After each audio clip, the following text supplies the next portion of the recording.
But let's go to Gaza. Let's talk about what's happening there, because in Israel at the moment, Netanyahu's come out and said he is fighting an existential war for a second war of independence, for Israel to survive, to exist in a sea, amongst a sea of Arab nations. It's pretty horrific what is going on. I'll be talking to Quanta Ahmed shortly. She's there in Tel Aviv, where the sirens have been going off. The war has begun.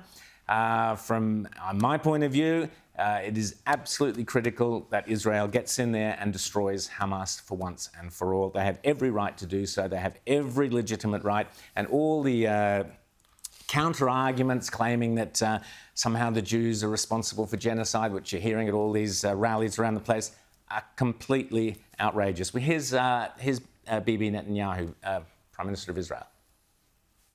Our fight inside the Gaza Strip will be long and difficult, but we are prepared for that. This is our second war of independence. We will fight for the protection of our homeland, and we will fight on the ground, in the air, in the sea, and we will eliminate the enemy above the ground and beneath the ground. We will fight and we will win, and this will be the triumph of good over evil, light over darkness, life over death. And in this war, we stand together firmly, united more than ever, certain of our just way.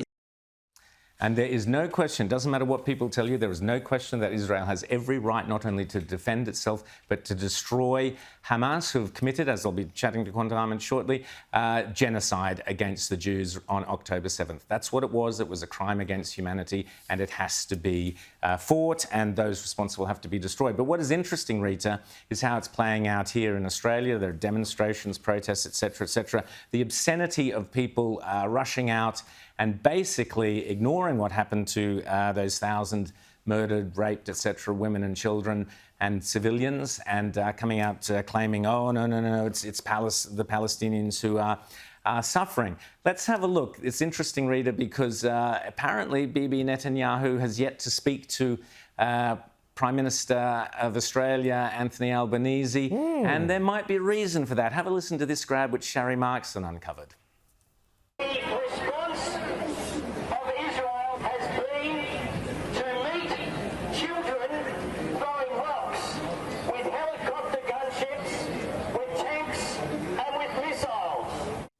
Yes, that clip was of Anthony Albanese a few years ago, Rita. Well, it's not really surprising. We know there's cabinet ministers right now, never mind things from the past, cabinet ministers right now who are very wary of saying anything that will upset segments of their Muslim electorates, because they rely on that electorate for votes, and I think they sell that electorate short. There are plenty of Muslims in this country who have a nuanced view on this. But I think the Labor politicians have presumed that, no, if we say anything in defence of Israel, or if we categorically slam Hamas and the attacks, and say Israel has a right to defend itself and to exist, then we're going to have a backlash from this electorate. I don't think that's necessarily the case. Not a single Muslim organisation in Australia has come out and criticised, let alone condemned Hamas. Well, of course not. And, you know, they're absolutely on the song sheet with much of the Labour Party, with the entire Greens Party, with independents like David Pocock. It's almost as if it's the Teals. It's almost as if there's this memo that's gone out that says, you know, and you see them all tweeting the same thing. Israel has turned off the communications so nobody can see what they're going to do. They're setting up this narrative, which is right out of the Hamas propaganda office, you know. Unwittingly or not, that's what they're doing. Now, the really interesting thing, though, yes, Anthony Albanese helped found Parliamentary Friends of Palestine. He has a long issue on this. The really interesting thing to me, though, is that the old Labour, and there's only a few people like Bill Shorten to give him credit on this, who have sensible views on this, who are willing to, you know, come out and say, no. Israel's in the right here. You cannot side with Hamas even tangentially on this one.